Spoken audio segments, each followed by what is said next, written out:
Hindi ko rin tatanggapin, ma'am, at this point kung magdadagdag sila ng mga tao dito kasi hindi na natin alam kung non-partisan ba yung idadagdag nila.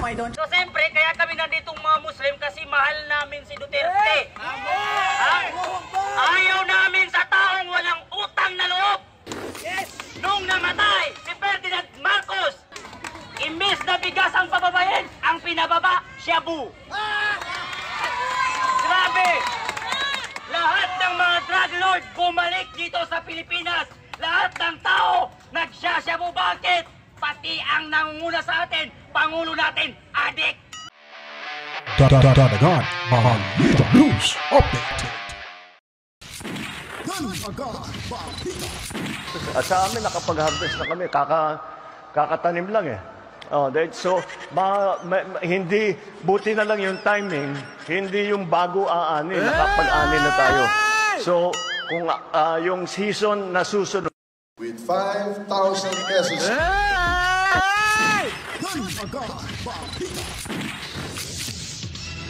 Bueno mga kapitan, welcome back. Good morning, good evening, good afternoon. At sa lahat ng mga Pilipino nanonood, Luzon, Visayas at Mindanao at sa balot ng ating mundo na may mga Pilipino, welcome sa ating programa, sa ating talakayan. At tayo naman po ay magbibigay ng reaction video patungkol sa mga kaganapan sa ating lipunan. Lalo na ho ang mga umiinit na mga nagbaga-baga pa na mga balita, political, mga kabataan. Ito lamang ho sa Danagan Balita Reaction Video News Update. Danagan Balita. Ngayon naman ho ay ating ipagbigay alam sa inyo ngayon or ipapakita itong si General Browner kung saan ho ay talagang matapang niya itong sinasabi sa kanyang mga kasamahan dyan sa hanay ng sa militar na kung sino ho ang sasali, ang lalahok sa usaping political sa kanilang hanay ay kanyang pinag-re-resign mga kabalitaan. Dahil sila ay naninindigan na non-partisan ang mga militar di umano mga kabalitaan. Ewan ko lang kung nagsasabi ba ng katotohanan itong si General Browner. Kung naalala niyo po ba, nung giyera ho sa Marawi ay talagang pinagmalaki niya ho yung kanyang mga grupo sa ating Pangulong Duterte at siya po naman ay pinuri. Ngayon ho, medyo nakita natin na may pagkampi ho. Kunti nga lang, hindi naman ho buo. Di po ba? At ito naman ho si Guanzon. Nako, join me. I know there are still millions of us. Parang binanata niya ho dito si BBM, yung BBM administration. At ito po yung balita ngayon mga kabataan. Karamihan na ho sa mga kabataan na mga kapatid nating Muslim ay tumalo na rin. Sumali na rin sa pagtitipon ho diyan sa EDSA na sila ay nagsasalita na. Ito mga kapatid nating Muslim talagang malaki at totoo yung kanilang suporta sa ating mahal na Pangulong Duterte at sa ating Vice Presidente Inday Sara Duterte. Ipaparinig ko sa inyo maya-maya lamang ho mga kabalitaan para kung kayo na pong umusga kung sila ay nagsasalita, kung ano po yung kanilang pinagsasalita dyan laban ho sa ating kasalukuyang administrasyon sa pamamahala ni Bongbong Marcos mga kabalitaan. At ngayon po ay sisimulan ho natin. Bago pa pala, huwag kalimutang mag-subscribe para lagi ho tayong updated sa mga kaganapan sa ating lipunan. At mag-comment na rin at mag-like mga kabalitaan. So heto na po si Madam Guanzon. Pakinggan ho natin yung kanyang sentimiento laban ho sa ating Pangulong Bongbong Marcos. Want a good future for our children. Hindi na pwede ito. Illiteracy. Hindi na pwede. Gold reserves gone. Inflation rate. Ayuda ng ayuda. Para madaling mabili ang boto, ayuda ng ayuda. Bakit hindi isolve ang inflation? Para wala na ayuda. Ha? Di ba tama? Isolve ang inflation. Para walang ayuda. Bigyan ng trabaho ng mga tao para walang ayuda. There's almost 2 million people who have no jobs. 1 million of them are probably in Metro Manila. Can you imagine? 1 million families have no income. And then we ask, why do people sell their votes? Of course, people sell their votes. And why do these politicians buy votes in the first place? Join me. I know there's still... Grabe ho yung patama nitong si Guanzon. Kasi nga, yung sinasabi niya hong binibili ho yung mga boto ay ito po'y patungkol sa mga pinamimigay na tig 5,000 pesos ni Tamba mga kabalitaan. Ginamit ho nila yung tupad, ginamit ho nila yung AKAP, na yung AKAP naman ay wala naman ho silang kaalam-alam itong mga senador ho natin na gulat na bigla lang ho sila mga kabalitaan na mayroon palang ganyang programa ang Kongreso. Ang trabaho ng Kongreso ay gumawa lamang ho ng batas. Sila pag nakagawa ho sila ng batas, siyempre dadalhin ho doon sa Senado at doon na pag-uusapan at pag naging batas na ho, ayun na po yung masusunod ho mga kabalitaan. Ang problema ho ngayon, talagang sa ambisyon ho ni Tambaloslos, tatakbo talaga ng presidente to kahit ididina niya pa. Marami na hong nakakalam kahit nga sa kanyang lugar din sa Tacloban, at tingnan niyo po yung Tacloban, hindi naman sa pagmamaliit, wala hong ka-umento yung Tacloban City. Mismo diyan pa siya nakatira sa Tacloban City mga kabalitan. For how many long years? Siguro 5 terms bilang kongresista, wala hong nagawa ang ating Speaker of the House na si Tamba mga kabalitaan. Tingnan niyo po yung pagdumaan ho kayo doon sa mga kalsada ho nila, ewan ko lang kung ngayon kung nalinisan na ba yung market ho nila. Naku, ang gulo ho. Mismo nga munisipyo ho nila diyan. Maliit lang yung munisipyo nila. Tapos yung labas ng munisipyo ay yung kanilang plaza yata yon, People's Park ba tawag nila doon, ay hindi ho masyadong maganda tignan ho. Ang tanong ho, kung may mga proyektong ganyan, saan ba napupunta kung may nilaang budget ho diyan sa kanilang distrito mga kabalitaan? Kaya ginagawa ngayon ni Tamba ay lumalabas umiikot sa buong Pilipinas, sa buong kapuluan. Ngayon nga, pamimigay yung ayuda, siya pa personal mamimigay ng ayuda mga kabalitaan. So ano po bang ibig sabihin nun? Hindi ho trabaho ng mga legislatura, kundi ang paggawa ng batas sa ating bansa. At ngayon po, ay itong si Browner, ay nako na, nagpapadala ho ng mga ilang kasundaluhan para ho bantayan si BP Sara Duterte, at hindi naman ho ito tinanggap kasi nga wala na nga siyang tiwala sa militar, sa pamumuno ho ni Browner mga kabalitan. Halata naman ho na ito ay may kinampihan. May kinakampihan itong si Browner. Nag-uusap pa nga sila ni Marbil Duda ko to si Marbil, baka adik rin to. Kasi sabi niya yung mga user daw hindi daw matatawag na adik na gumagamit ng tawas dahil sa trabaho ay ini-extend ho nila para ho magising ho sila. Paano po yung mga bus driver ho natin? Paano pag na-disgrasya dahil sa lango sa droga? Bakit makukontrol mo ba yung mga driver na gumagamit na hanggang pang-extend lang para sa ilang oras na pagbabiyahe nila? Siguro natikman na siguro nito ni Marbil kung anong lasa ho ng tawas mga kabalitaan. Kasi alam niyo na po yung ating mga local government, panay nga random drug test para nga matanggal yung mga users addict na ho sa tawas, para maging malinis ho yung kanilang sa bawat local government unit. Ngayon itotolerate pa ni Marbil na hindi daw addict yung mga gumagamit ng illegal na droga dahil nga po base ho sa kanilang mga trabaho. Napakakitid tong klaseng general mga kabalitaan. Ngayon ko lang ito narinig sa isang pulis na may ranggo pang general na makitid at bobo pala sa batas mga kabalitaan. Kinukonsenti pa yung mga drug user, dapat tulungan, ipa-rehab. Kung hindi nyo ipapatayan, tukhangin nyo. Tulungan at iparehab para magbago sila, para mawala na sa kanila ang laging iniisip ang paggagamit sa bawal na tawas mga kabalitaan. Napakatalino ho nito. Pero ang talino saan ba nilagay? Sa puwet?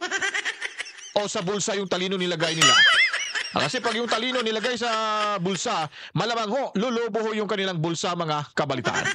So dito ho tayo kay Browner, pakinggan ho natin itong kukhan ito. Dati talagang proud na proud ako nito kasi yung kapatid kong namatay sa giyera sa Marawi mga kabalitaan, boss niya to. At yun nga, proud nga tayo kasi nga nandyan sila, hindi na iniwanan yung kanilang mga kasamahan. Ngayon parang nawalan ako ng gana ng hinampak na to mga kabataan. No? Parang magkamukha na tuloy sila ni Lisa Marcos. Tingnan mo yung mukha nito ni Browner. Di ba? Ano mo sasabi mo dito, Mr. President Harvestman? At sa amin, nakapag-harvest na kami. Okay. Kakatanim lang eh. So, hindi, buti na lang yung timing, hindi yung bago aanin, nakapag-ani na tayo. So, kung yung season na susunod, Narinig mo ba, Browner? Baka ganyan ka rin magsalita balang araw pagdating ng panahon, ha? Ikaw rin, Marvel. Baka ganyan ka rin magsalita. So, pasensyahan na ho tayo. Pag nakaupo ho si Vice President Sara Duterte sa pagkatapos ng 2028 presidential elections. Ito rin isa. Pakinggan ho natin itong parang ginilitan yung leeg. Magkano bang kinita nyo sa pag-harvest ni pinsan mo? With 5,000 pesos. Ayun, napaka walang kwenta tong mga hinampak nito mga kabalitaan. Pakinggan natin itong si Browner kung ano pa yung hamon niya sa kanyang mga tauhan, sa kanyang hanay diyan sa Philippine Army, mga kabalita. Nabulabog ang Pilipinas simula nang magsalita si Vice President Sara Duterte laban sa Administrasyong Marcos. Matapos magbitaw ng mga maanghang na salita ang pangalawang Pangulo, ay umani ito ng samot-saring reaksyon mula sa netizens. Marami sa ating mga kababayan ang hindi napigilan ang galit sa Administrasyong Marcos at nagsagawa ng mga rally upang ipahayag ang kanilang suporta para kay Vice President Sara Duterte. Sa sobrang ingay ng politika ngayon sa Pilipinas, hindi mapigilan ng bawat Pilipino na magkaroon ng kanya-kanyang opinyon. Dahil dito, pinagre-resign ngayon ni Armed Forces of the Philippines or AFP Chief of Staff General Romeo Browner Jr. ang mga aktibong military personnel na nais ipahayag ang kanilang mga opinyon kaugnay sa politika. Ito ang sinabi ni Browner sa katatapos lang na AFP Leadership Summit 2024 na ginanap sa Camp Aguinaldo na dinaluhan ng mga senior leaders, commanders at key personnel mula sa buong AFP. Paliwanag ng general, nire-respeto nila ang opinyon ng bawat isa, ngunit habang suot-suot ng mga sundalo ang kanilang mga uniforme ay kailangan umano nilang sumunod sa saligang batas at protektahan daw ang bansa. Anya, kung nais ng mga sundalo na ipahayag ang kanilang mga opinyon patungkol sa politika ay marapat umanong mag-resign muna, tanggalin ang uniforme at malaya na itong gawin ang nais nila. Kaugnay naman ang sinabi ni dating Pangulong Rodrigo Duterte, binigyan din ni Browner na hindi nila trabaho ang makialam sa politika. Samantala, nilinaw naman ng opisyal ng AFP na hindi siya magte-take over o mamumuno sa Vice Presidential Security and Protection Group or VPSPG ng ikalawang Pangulo. Pero papalitan umano ng bagong set ng personnel mula sa AFP at PNP ang kasalukuyang security escorts ni VP Sara. Ngunit hindi pa sinabi ni Browner kung ilan ang kanilang papalitan. Ang nasabing hakbang ay upang magbigay daan sa gagawing investigasyon ng House Committee on Good Governance and Public Accountability kaugnay sa paggamit ng confidential funds. Ngunit nauna nang sinabi ni VP Sara na hindi niya tatanggapin ang dagdag na security escorts dahil wala na siyang tiwala rito. Hindi ko rin tatanggapin, ma'am, at this point kung magdadagdag sila ng mga tao dito kasi hindi na natin alam kung non-partisan ba yung idadagdag nila. I don't trust anyone right now. So yes, even if PSC acts on what I said, no, I will not accept it anymore. That is what I did with PNP. Hindi na. Paliwanag ng bise kung bakit ayaw niyang tanggapin ang dagdag na security, ito'y dahil baka maging daan pa upang magdagdag ng mga tao na magtatrabaho para sa mga kalaban niya. Kasi hindi na natin alam eh. Baka igagawin pa yan nilang rason na maglagay ng mga tao dyan na nagtatrabaho para sa kanila. Para sa Diyos sa Pilipinas, kung Mahal Almar Forzuelo, SMNI News.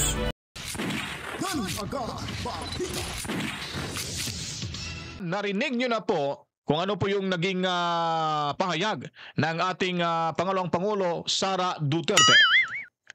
Masakit ito. Malaking sampalo ito sa hanay ng militar. Lalo na ho sa pagmumukha nitong ating presidenteng bangag umano. Mantakin mo naman, bibigyan ka ng security escort mula ho sa PSC at saka dyan ho sa hanay ng PNP at militar na nakikita naman ho natin na talagang may sabuatan hong nagaganap ho dyan sa dalawang armadong yan. Itong mga military at saka yung PNP. Posible ho, pag tinanggap ito ni Vice Sara Duterte, Vice President Sara Duterte, malamang maging mitsa pa ho ito na kung ano yung plano ng Vice Presidente ay i-feed nila ho dyan sa kanilang mga kasamahan na kalaban sa ating pangalawang Pangulo. Wala na ho tayong pag-asa pag ganun na ho. Kaya kailangan, wala na ho makakapasok ng mga bagong security escort ng ating pangalawang Pangulo mula ho sa kanila dyan sa Malacanang, sa Philippine National Police at the Philippine Army, mga kabalitaan. Kahit sabihin po natin sila na non-partisan, money is the root of all evil. Kung ang tao ay nangangailangan ng pera, sinabing magkano yung kailangan, tutumbasan ho yan.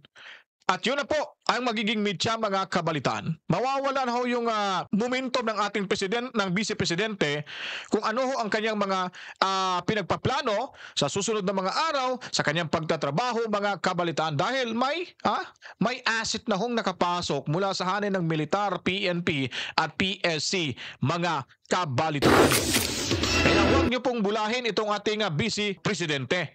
Dahil mas matalino pa ho ito sa inyo, lalo na ho sa ating presidente, na nung nagkabahan na ho diyan sa Bicol, tinatanong ho siya during sa kanilang conference meeting kung ano bang dapat gawin na matulungan at huhupa ho yung baha na napakalawak yung danyos na binigay ng iniwan ng baha, mga kabalitaan. Anong sagot ng ating presidente? Ano bang gagawin natin? Sige, magtanim ka na lang ng palay. At sa amin, nakapag-harvest na kami. Kakatanim lang eh. So, hindi, buti na lang yung timing, hindi yung bago aanin, nakapag-anin na tayo. So, kung yung season na susunod, mas siguro mainam magtanim na lang ng palay itong ating presidente kasi parang bagay ho sa kanya eh. Talagang dire-diretso yung sagot niya pero mali-mali naman, mga kabaitan, pag walang script. Yun po yung bagay sa ating presidente ngayon kasi yung karamihan ng mga taong bayan parang nawala na ho ng respeto sa ating presidente. Kasi nga, ulit-ulitin ko pong sasabihin dito, hindi ho mananalo bilang presidente ho yan kung wala ho si Sara Duterte sa kanyang tabi. Kung hindi binitbit ito ni Sara Duterte, nagmamayabang, paano may 31 million votes daw siya ng taong bayan? Yung 31 million votes, 80% ho yan ay nabudol nyo, Mr. President. Nabudol nyo dahil yan po ay mga supporter ni VP Sara na naniniwala ho at pinapaniwalaan si Inday na butuhan ka mula sa kanyang mga supporters, kaya naniwala at nagkaroon kayo ng ganyang boto. Dagdag pa itong sinasabi ni Atty. Glenchong na minapula ng pasikreto ng asawa mong si Liza Marcos na napakabastoso ang COMELEC. Kaya ho tumaas yung iyong nakuwang boto mula sa taong bayan. Yan po ay fake. Fake vote mo ho yan dahil sa pagmamanipula ng iyong asawa. Si Glenchong po yung nagsabi niyan, si attorney, hindi ako, mga kabaitan, inulit ko lang po, nirelay ko lang po. Yun po yung katotohanan dyan. So ngayon, pakinggan naman ho natin, yung mga kabataang Muslim, kapatid nating Muslim ay pumunta na sa EDSA. Naglabas na ho ng kanilang sentimento dahil ayaw na nila na mamuno sa ating bansa itong sinasabi nilang bangag na administrasyon, mga kabalitaan. Si Kuya Park, isa rin akong vlogger na nagdadawa sa social media. Isang ustads.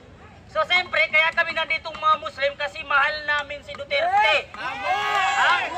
Ayaw namin sa taong walang utang na loob. Nung namatay si Ferdinand Marcos, ilang presidente ang duman, hindi siya nalibing. Nung dumating si Duterte, ipinalibing si Ferdinand Marcos. Ngayon, walang utang na loob. Yang si BBM.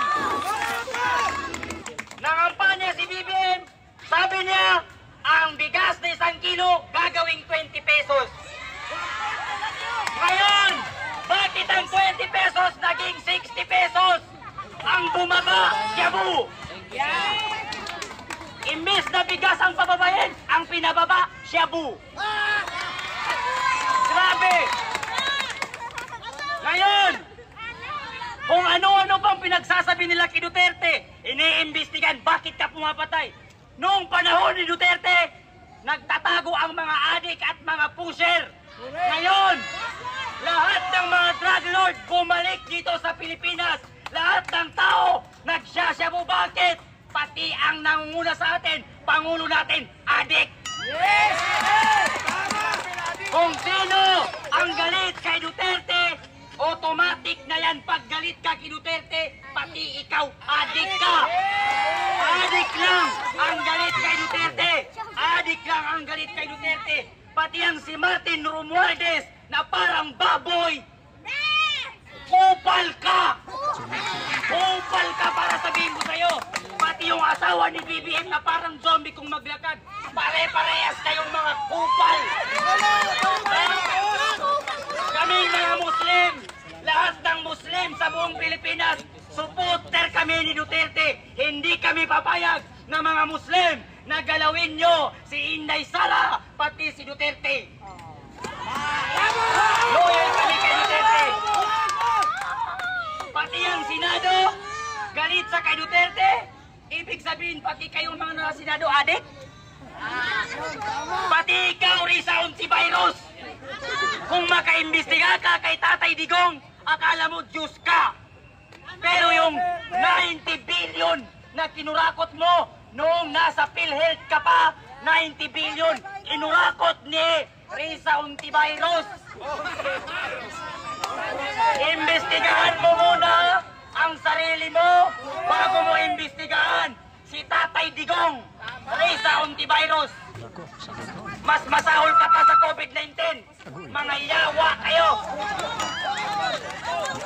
Pati yan sa mga sa Quadcom na yan sa committee.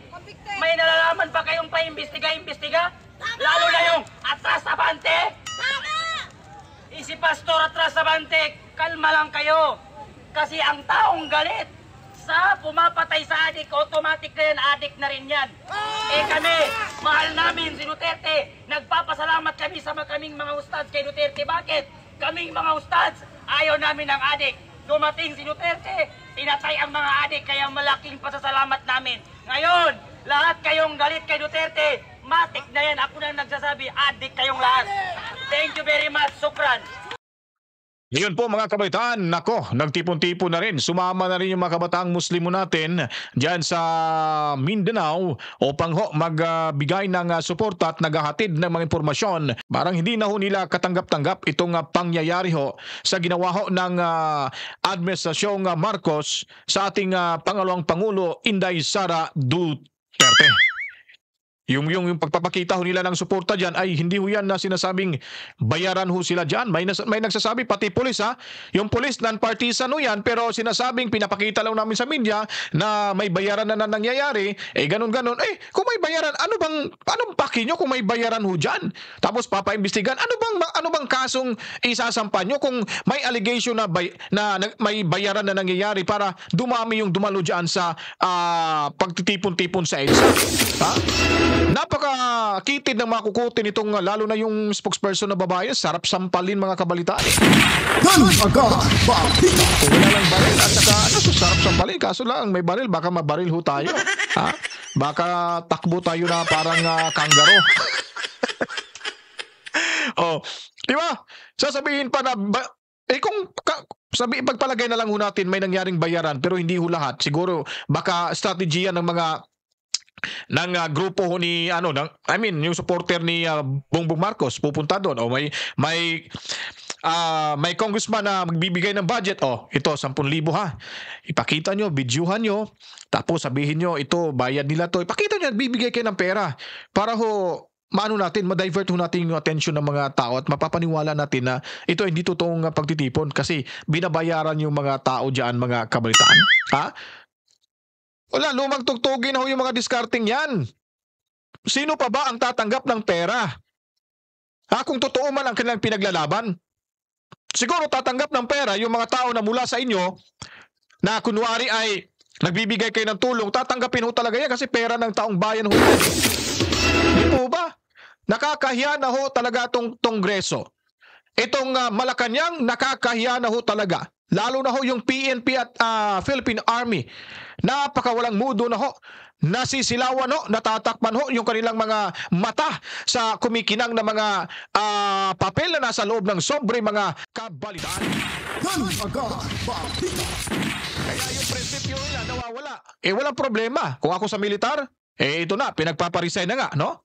Pinag-re-resign na nga ni Browner itong mga gustong magpahayag ng kanilang sentimento patungkol sa usaping politikal. Akong militar o may ranggo ako, lalayas ako dyan.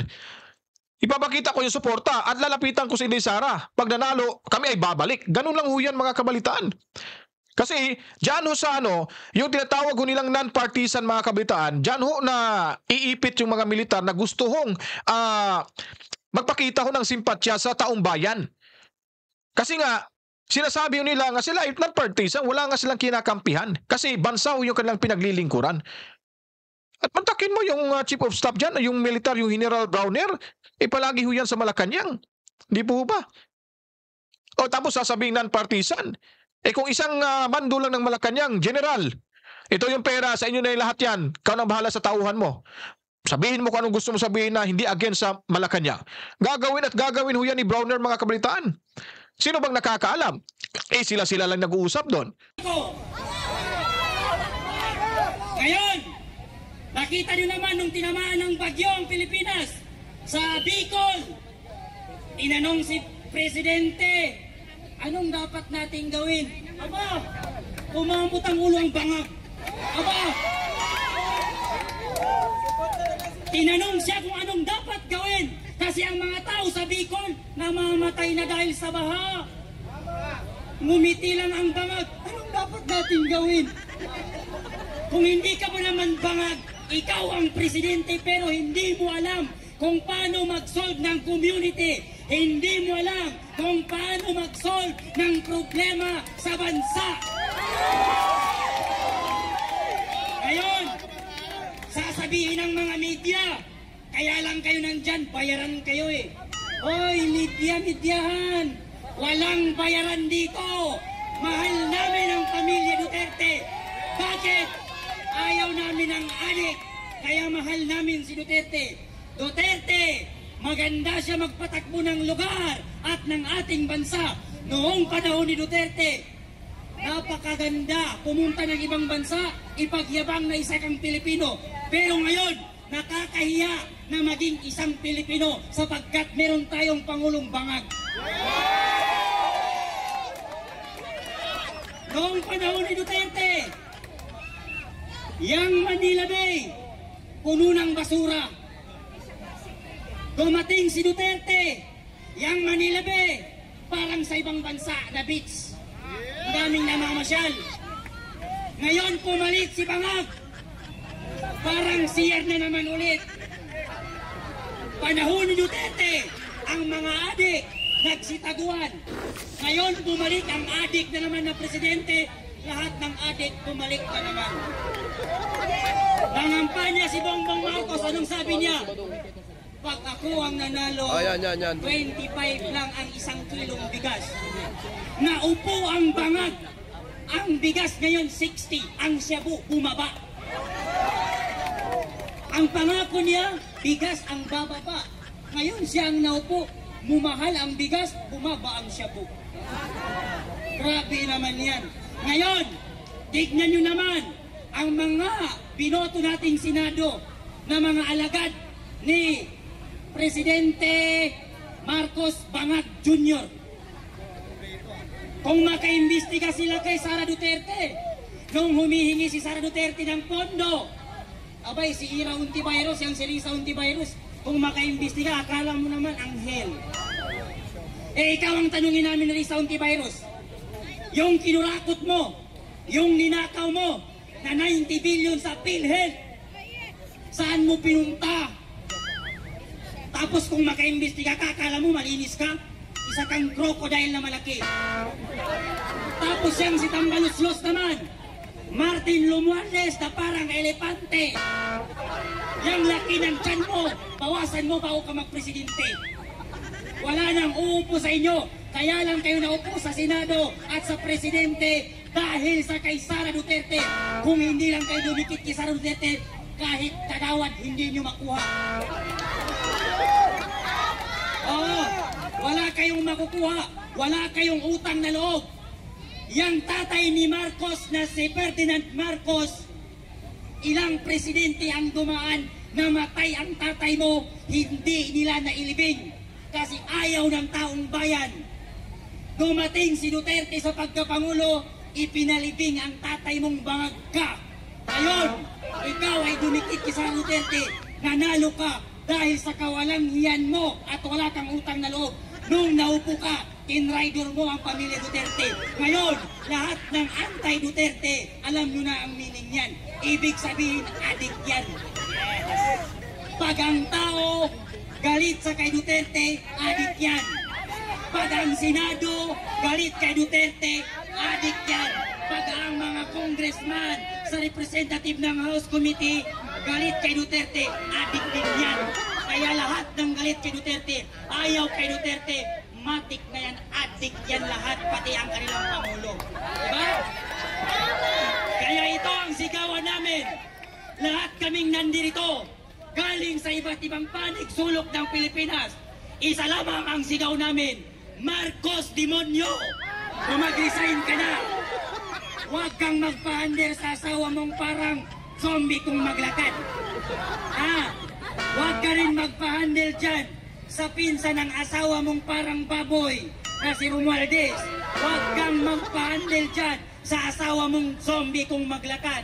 Kaya ikaw naman, pag in-interview ka, Bongbong Marcos, yung bunganga mo, ayusin mo. Kasi napaghahalatan kang adik.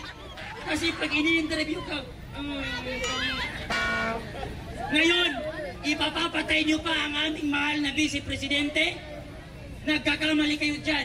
Kahit ialis niyo pa ang mga bodyguard, ang sundalo ng Moro ay handang mag-bodyguard at sumuporta sa kay Duterte at sa anak niya.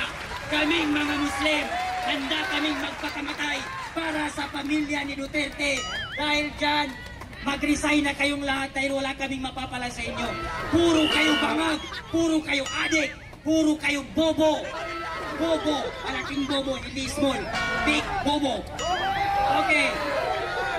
Resign na, Marcos. Resign, bobo, bangag. Delikado, baka magiging civil war ho itong bansa ho natin.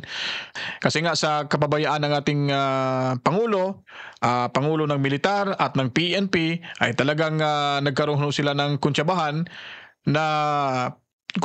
ng hindi pagsaguto sa gustong mangyari ng taong bayan, mga kabataan. Kaya itong video na ito, kung nagustuhan nyo, panimula pa lang ho ito, may marami pa pong lalabas na mga iba't ibang grupo na magpapakita ho ng suporta sa ating mahal na pangalawang Pangulo Inday Sara Duterte. Kaya abang-abangan nyo po dito sa ating bahay dahil marami-rami pa ang ating ibubunyag na hindi ho ito mapapanood sa lahat ng mga mainstream media ho ng ating bansa. Sa mga higanting na TV network. Dito lang ho yan sa mga vloggers na kagaya ho natin na talagang ipinaglalaban ho natin yung totoong kalayaan, yung totoong nagmamahal sa ating inang bayan.